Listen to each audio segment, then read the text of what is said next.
सबके घरों की रखवाली करेंगे। कहीं दूसरे जंगल वालों को पता लग गया कि हम सब शहर गए हैं, तो वे यहाँ कब्जा न कर लें। इधर चिंटू बंदर जब शहर पहुंचा तो रात हो चुकी थी। वह मंगल को ढूंढ रहा था।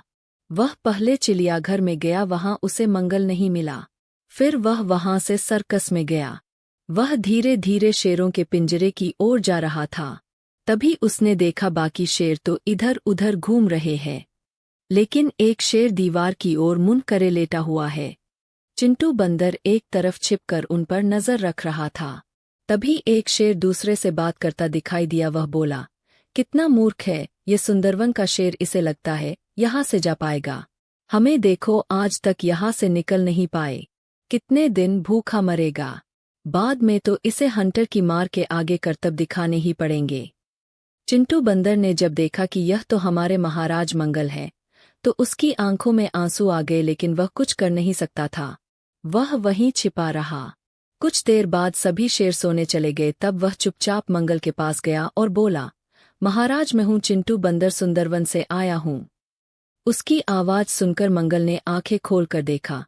चिंटू भाई, ये मुझे धोखे से बेहोश करके पकड़ लाए, मेरी मदद करो। चिंटू बंदर बोला, महाराज चिंता मत कीजिए, सभी जानवरों ने आपको छुड़ाने का उपाय सोच लिया है। मैं तो बस आपका पता लगाने आया था कि आप कहाँ हो। कल रात को हम यहाँ हमला कर देंगे और आपको छुड़ा कर ले जाएंगे।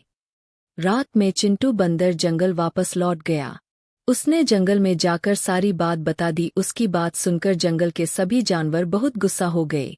तभी भोला हाथी बोला, भाइयों, ये समय गुस्से का नहीं है, हमें होशियारी से काम लेना होगा। चुपचाप रात को हमला करेंगे। कल रात होते ही सब यहाँ इकट्ठा हो जाना और जैसे मैं बताया है वैसे ही करना।